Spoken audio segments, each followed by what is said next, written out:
എൻ്റെ പ്രിയപ്പെട്ട സഹോദരങ്ങളെ, എല്ലാവരും സുഖമായിരിക്കുന്നല്ലോ അല്ലേ? ഇവിടെ നല്ല മഴയാണ്. പുറമൊക്കെ നല്ല മൂടി പുകഞ്ഞ് ഇരിക്കുക. അറബിക്കടലിൽ ചക്രവാത ചുഴി രൂപം കൊണ്ടതിൻ്റെ ഭാഗമായിട്ടാണല്ലോ ഇപ്പം നമുക്ക് കേരളത്തിലെ പല ഭാഗത്തും ശക്തമായ മഴയും കാറ്റുമൊക്കെ അല്ലേ? അപ്പം അറബിക്കടലിലെ ചക്രവാത ചുഴി രൂപം കൊണ്ടപ്പോൾ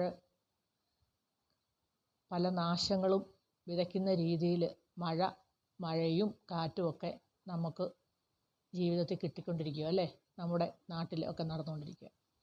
അപ്പം എൻ്റെ ഉള്ളിലേക്കൊരു ചിന്ത കടന്നു വന്നു കേട്ടോ. ഇത് അറബിക്കടലിൽ ചക്രവാത ചുഴി വന്നുകൊണ്ട് അപകടകരമായ രീതിയിൽ പല സ്ഥലങ്ങളിലും മഴയുണ്ടാകുന്നു. അതുപോലെ നമ്മുടെ മനസ്സിൽ ഈ ചുഴിയുണ്ട്, കുറേ ചുഴികളുണ്ട്. അതുകൊണ്ട് അപകടകരമായ രീതിയിൽ പല കാര്യങ്ങളും ഉണ്ടാകാൻ സാധ്യതയുണ്ട് എന്ന് തോന്നുന്ന ചില ചിന്തകളാണ് ഞാൻ നിങ്ങളുമായിട്ട് പങ്കുവയ്ക്കുന്നത് കേട്ടോ. നമ്മളറിയാതെ നമ്മളെ മലിനമാക്കുന്ന, ചിലപ്പോൾ നമ്മൾ അറിഞ്ഞുകൊണ്ടും ആ മലിനതയെ നീക്കാൻ കഴിയാതെ അതിൽ തന്നെ ജീവിക്കുന്ന ചില സന്ദർഭങ്ങളൊക്കെ നമ്മുടെ ജീവിതത്തിൽ ഉണ്ടാകുമ്പോൾ നമ്മൾ സ്വയം നശിക്കും. അതുകൊണ്ട് പിന്നെ ചക്രവാത ചുഴിയെ നമ്മൾ ചുറ്റും പറഞ്ഞിട്ട് കാര്യമില്ല. ചക്രവാത ചുഴി കടൽ അതിൻ്റെ രൂപഭാവഭേദങ്ങളൊക്കെ കാണിക്കും. പക്ഷേ നമ്മൾ ആ രൂപഭാവഭേദങ്ങൾ നമ്മളിൽ സംഭവിക്കുമ്പോൾ നമ്മളത് തിരുത്താൻ ശ്രമിക്കണം അല്ലേ? നമ്മളെല്ലാവരും ബീച്ചിലൊക്കെ പോയിട്ടുള്ളവരാണല്ലേ? നമ്മൾ കടൽ കണ്ടിട്ടുണ്ടോ എന്ന് എല്ലാവരും പറയുമ്പം ആ കടൽ കണ്ടു. നമ്മളെന്താണ് കടലിൽ പോയിട്ട് കാണാനുള്ളത്? കടലിൽ പോയിട്ട് ഒന്നും ലക്ഷ്യമില്ലാതെ കടന്നു വരുന്ന തിരമാലകളും കടൽ തീരങ്ങളും ഒക്കെയാണ് കാണുന്നത്. പക്ഷേ കടലിൻ്റെ അഗാധതയെപ്പറ്റി ആർക്കും അത്ര ജ്ഞാനമില്ലല്ലേ? നമുക്കൊന്നും അറിയത്തില്ല. നമ്മൾ കടലിൻ്റെ അഗാധങ്ങളിലേക്കൊന്നും നമ്മൾ യാത്ര ചെയ്തിട്ടില്ല. കാരണം ഈ അഡ്വഞ്ചേഴ്സ് ആയിട്ടുള്ള ചില ബ്രിട്ടീഷുകാരൊക്കെ പോകുന്നുണ്ട്. മലയാളികളൊക്കെ പോയിട്ടുണ്ടോ എന്നറിയത്തില്ല.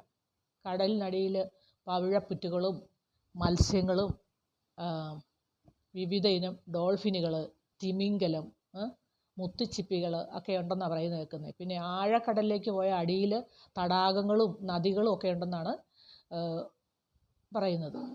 ഈ അപൂർവ ഇനം ജീവികളൊക്കെ അതിൻ്റെ ഉള്ളിലുണ്ട് നമുക്ക് കാണാത്ത. എനിക്ക് തോന്നുന്നത് 10,000 അധികം, മീൻസ് 12,000 സംതിങ് ആയിരുന്നു. അതിനൊക്കെ അധികം കിലോമീറ്റർ ആഴമുണ്ടെന്നാണ് പറയുന്നത് ഈ കടലിലൊക്കെ അല്ലേ? അപ്പം അങ്ങനെ ഇരുന്നപ്പോൾ എൻ്റെ ഉള്ളിലേക്ക് വന്ന ചിന്തയാണേ, നമ്മുടെ ഈ കടലിനടിയിൽ തടാകങ്ങളും നദികൾ ഈ ചെറിയ ഏറ്റവും അടിയിൽ ഒക്കെ ഉണ്ടെന്നാണ് പറയുന്നത്. അതിൽ ഈ കടലിലേക്ക് ഒത്തിരി മാലിന്യങ്ങളും വന്നടിയും. അതൊക്കെ മനുഷ്യജീവനും പലതരത്തിലും അപകടകരമായ രീതിയിൽ അന്തരീക്ഷ മാലിന്യം ഉണ്ടാവുകയും ഒക്കെ ചെയ്യും, ഈ കടലിൽ ചെന്നിടുന്ന മാലിന്യങ്ങൾ. അപ്പോൾ അതിനെ നീക്കം ചെയ്യാനായിട്ട് കടലിലെ നീക്കം ചെയ്യാനൊക്കെ പറ്റത്തില്ല. പക്ഷേ നമ്മുടെ മനുഷ്യൻ്റെ ഹൃദയത്തിലും മനസ്സിലും ഉള്ള മാലിന്യങ്ങൾ നമുക്ക് മാറ്റാൻ സാധിക്കും. അതിനെക്കുറിച്ചാണ് ഇന്ന് ഞാൻ സംസാരിക്കാനായിട്ട് ആഗ്രഹിക്കുന്നത്. നമ്മൾ കടലിൻ്റെ അഗാധതയിലേക്ക് നീന്തി ഇറങ്ങുന്ന പോലെ നമ്മൾ നമ്മുടെ മനസ്സിൻ്റെ അഗാധതയിലേക്ക്, അല്ലെങ്കിൽ നമ്മുടെ ഹൃദയത്തിൻ്റെ അഗാധതയിലേക്ക് ഒരു മുങ്ങാങ്കുഴി ഇട്ട് കടന്നു ചെന്നാൽ നമ്മളറിയാത്ത പല സംഭവങ്ങളും നമ്മുടെ ഉള്ളിലുണ്ട് എന്ന് നമുക്ക് മനസ്സിലാക്കാൻ സാധിക്കും എന്ന് എനിക്ക് തോന്നി. കാരണം ഞാൻ പലപ്പോഴും ചിന്തിച്ചിട്ടുണ്ട്, എൻ്റെ ഉള്ള് നല്ല പാല് പോലെ വെണ്മയാണ്, ഒരു ചീത്ത ചിന്തകളോ ദുഷ്ടതയോ ഒന്നും എൻ്റെ ഉള്ളിലില്ല എന്നൊക്കെ ഒരു ചിന്ത എനിക്കുണ്ടായിരുന്നു കേട്ടോ. അപ്പം നമ്മളിങ്ങനെ വചനം വായിക്കുകയും പ്രാർത്ഥനാ ജീവിതമൊക്കെ നയിച്ച് കഴിയുമ്പോൾ നമ്മുടെ ഉള്ളിലെ നമ്മൾ എപ്പോഴും മറ്റുള്ളവരെ നന്നാക്കാനും മറ്റുള്ളവർ തെറ്റ് കണ്ടുപിടിക്കാനും ഒക്കെ നമ്മൾ ശ്രമിക്കും അല്ലേ? അപ്പം വേദപുസ്തകത്തിൽ പറയുന്നുണ്ട്, നീ ആദ്യം നിൻ്റെ കണ്ണിലെ കരടെടുത്തിട്ട് മറ്റുള്ളവരെ തിരുത്താൻ ശ്രമിക്കുകയെന്ന്. അതുപോലെ നമ്മൾ നമ്മളുടെ ഉള്ളിലെ തെറ്റുകളെയും കുറവുകളെയും കണ്ടുപിടിക്കാനായിട്ട് ശ്രമിച്ചാൽ നമുക്ക് വളരെ ഉപകാരപ്രദമാകും. കാരണം എന്ന് വെച്ചാൽ ഈ യാക്കോബിൻ്റെ ലേഖനത്തിൽ ഇങ്ങനെ പറയുന്നുണ്ട്, ദൈവത്തോട് ചേർന്ന് നിൽക്കുവിൻ, അവിടുന്ന് നിങ്ങളോടും ചേർന്ന് നിൽക്കും. പാപികളെ നിങ്ങൾ കരങ്ങൾ ശുചിയാക്കുവിൻ, നിങ്ങളുടെ ഹൃദയങ്ങളെ ശുചിയാക്കുവിൻ. നമ്മുടെ ഹൃദയങ്ങളെ ശുചീകരിക്കാനായിട്ടാണ് പറയുന്നത്. അപ്പം നമുക്ക് നമ്മുടെ ഉള്ളിലേക്കൊന്ന് തിരിഞ്ഞു നോക്കാം. അതിനകത്ത് നമ്മളറിയാതെ നമ്മളിൽ കടന്നുകൂടിയിരിക്കുന്ന കുറേ വിഷം തുപ്പുന്ന ചില ചിന്തകളുണ്ട്. അത് അഹങ്കാരം, അസൂയ. എൻ്റെ ഉള്ളിൽ എപ്പോഴും ചിന്തിച്ചിട്ടുണ്ട് എനിക്ക് ആരോടും അസൂയയില്ലാന്നേ. പക്ഷേ ഈ അസൂയ ഉണ്ടെന്നെപ്പോഴാണ് തോന്നുന്നതെന്നറിയാവോ? നമ്മളെക്കാളിലും കുറച്ച് കഴിവോ അല്ലെങ്കിൽ സമ്പത്തോ സൗകര്യമോ ഒക്കെ ഉള്ള ഒരാൾ നമ്മുടെ മുന്നിൽ ഇങ്ങനെ പോകുന്നു, അല്ലെങ്കിൽ നമ്മൾ ഇഷ്ടപ്പെടാത്ത, ചിലപ്പോൾ നമ്മൾ ഇഷ്ടപ്പെടാത്തൊരു വ്യക്തിയായിരിക്കും, അവരെ ഉയർന്നു നിൽക്കുന്നത് കാണുമ്പോൾ നമ്മുടെ ഉള്ളിൽ ആരും അറിയാതെ ഉണ്ടാകുന്നൊരു സാധനമാണ് അസൂയ കേട്ടോ. ഈ വെറുപ്പൊക്കെ അവനുണ്ടാക്കിയ, അപ്പം നമ്മളിങ്ങനെ പറയും, അവൻ ഈ പൈസയൊക്കെ ഉണ്ടാക്കിയത് നല്ല രീതിയിലൊന്നും അല്ല, ശരിയായ രീതിയിലൊന്നും അല്ല. അവൻ സമ്പത്തുണ്ടാക്കിയത് ശരിയായ രീതിയിലല്ല. അവൻ്റെ സൗന്ദര്യം, അതിലെ ഒരു അഹങ്കാരം, അവൻ്റെ കഴിവ്, അതൊന്നും അവനുണ്ടാക്കിയതല്ല, അതെല്ലാം തെറ്റായ രീതിയിൽ ഉണ്ടാക്കിയതാണെന്ന് നമ്മൾ പറയും. അതെന്തുകൊണ്ടാണ്? നമ്മുടെ ഉള്ളിൽ നിന്ന് അവൻ എങ്ങനെ അധ്വാനിച്ചാണോ ഉണ്ടാക്കിയത്, കഷ്ടപ്പെട്ടാണോ ഉണ്ടാക്കിയതെന്ന് നമുക്കറിയാൻ പാടില്ല. പക്ഷേ അത് നമ്മൾ ചിന്തിച്ച് നമ്മൾ ഉണ്ടാക്കുന്നത് അല്ലേ, നമ്മുടെ ഉള്ളിലെ ചിന്തയാണ് ഇതൊക്കെ വരുന്നത്. അപ്പം അങ്ങനെ എൻ്റെ ഉള്ളിൽ അസൂയുണ്ടെന്ന് ഞാൻ മനസ്സിലാക്കി. പിന്നെ വെറുപ്പ്, നമ്മളെ വേദനിപ്പിച്ചവരോടൊക്കെ നമ്മുടെ ഉള്ളിൽ നമ്മൾ വിചാരിക്കും, എനിക്ക് തോന്നിയിട്ടുണ്ടേ, ഞാനിതെല്ലാവരോടും ക്ഷമിച്ചിരിക്കുക, എന്നെ വേദനിപ്പിച്ചവരോടൊക്കെ എനിക്ക് ക്ഷമിക്കാൻ കഴിഞ്ഞിരിക്കുന്നു എന്നൊക്കെ ഉള്ളൊരു ചിന്തയായിരുന്നു എനിക്ക്. പക്ഷേ നമ്മളിപ്പം ഒരു മഴ പെയ്യുമ്പോഴേ നമ്മൾ കുടയുടെ ആവശ്യത്തെപ്പറ്റി ചിന്തിക്കാറുള്ളൂ അല്ലേ?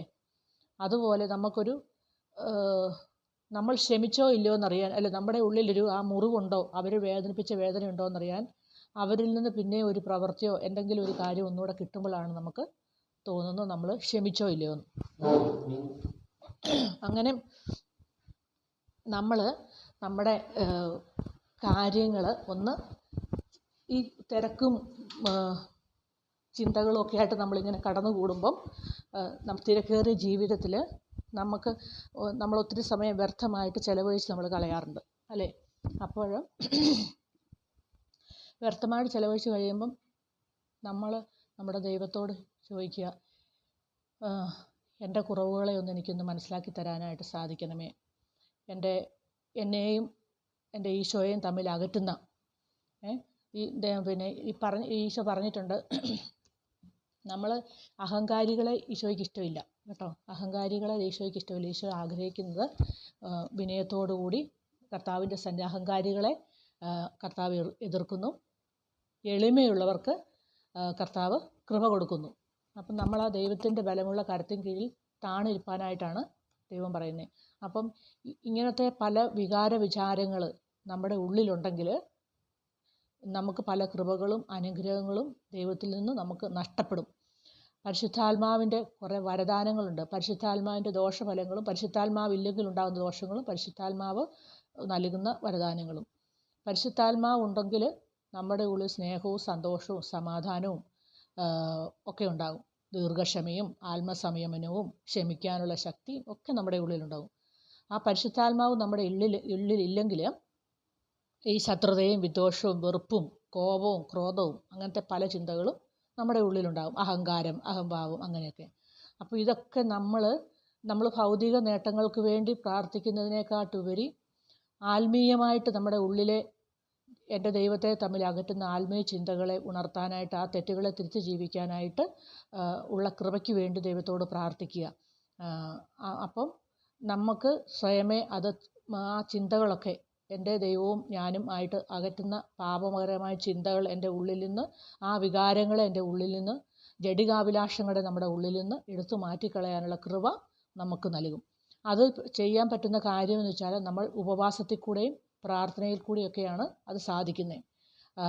പലരും നമ്മളെ കളിയാക്കുമായിരിക്കും, പുച്ഛിക്കുമായിരിക്കും ഒക്കെ ചെയ്യും. പക്ഷേ നമ്മൾ സർവശക്തനായ ദൈവത്തിൽ വിശ്വസിച്ചാൽ, പരിശുദ്ധാത്മാവ് നിറയാനായിട്ട് പ്രാർത്ഥിച്ചാൽ നമ്മൾ ആഗ്രഹിക്കുന്നതെല്ലാം ദൈവം തമ്പുരാൻ നമുക്ക് തരും.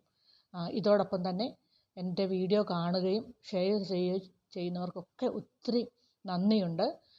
ഞാൻ ഇത് ആൾക്കാർ കണ്ട് അവർക്ക് ഒരു പ്രചോദനമാകട്ടെ, അവർക്ക് ആർക്കെങ്കിലും ഒരു സന്തോഷമോ സമാധാനം ലഭിക്കട്ടെ, ആർക്കെങ്കിലും ഒരാൾക്ക് എന്ന് വിചാരിച്ച് മാത്രമാണ് ഞാനിത് ചെയ്യുന്നത്. പിന്നെ ഒത്തിരി സമയം എനിക്ക് ഫ്രീ ആയിട്ടുണ്ട്. വെറുതെ നല്ല ദൈവം ദാനമായി തന്ന സമയങ്ങളൊക്കെ വ്യർത്ഥമായിട്ട് ചിലവഴിക്കണ്ടല്ലോ എന്ന് ഒരു ചിന്തയും കൂടെ എൻ്റെ ഉള്ളിൽ കടന്നു വന്നതുകൊണ്ട് പേരിലാണ്. അല്ലാതെ പിന്നെ ഇതിൽ നിന്ന് വേറെ ഒന്നും ഞാൻ ആഗ്രഹിക്കുന്നില്ല. ദൈവം എനിക്ക് ചില നിമിഷങ്ങൾ നൽകിയിരിക്കുന്നു. അത് ദൈവത്തിൻ്റെ ഹിതമായ രീതിയിൽ ചെലവഴിച്ചുകൊണ്ട് പോകാനായിട്ട് ആഗ്രഹിക്കുന്നത് കൊണ്ടാണ്. വീണ്ടും വീണ്ടും ഞാൻ പറയുകയാണ്, കുറവുകളും തെറ്റുകളൊക്കെ ഉണ്ട്. ഞാൻ വളരെ ബലഹീനയായ ഒരു വ്യക്തിയാണ്. പക്ഷേ എൻ്റെ ബലഹീനതയെ ഏറ്റെടുക്കുന്ന എൻ്റെ ദൈവം തമ്പുരാനാണ്. എന്നെ ശക്തിപ്പെടുത്തുന്ന, എൻ്റെ പരിശുദ്ധാത്മാവിൻ്റെ നിറവോടുകൂടി എന്നെ ശക്തിപ്പെടുത്തുന്നതും എൻ്റെ ദൈവമാണ്. അതുകൊണ്ട് എല്ലാവരോടും നന്ദി ഹൃദയപൂർവ്വം അറിയിക്കുന്നു. വീഡിയോ കാണണം, ഷെയർ ചെയ്യണം. പിന്നെ പ്രത്യാശയിലും പ്രതീക്ഷയിലും ജീവിക്കുക. പ്രതിസന്ധികൾ കടന്നു വരും, ദുഃഖങ്ങൾ കടന്നു വരും, വേദനകൾ കടന്നു വരും, പരിഹാസവും കുറ്റപ്പെടുത്തലുകളും ആരോപണങ്ങളും ഒക്കെ നമ്മുടെ ജീവിതത്തിലുണ്ടാവും.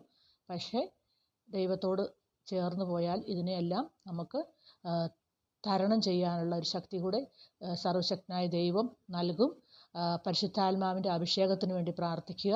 ദൈവം നമ്മളെല്ലാവരെയും മുന്നോട്ട് നയിക്കട്ടെ എന്ന് പ്രാർത്ഥിക്കുന്നു. Thank you.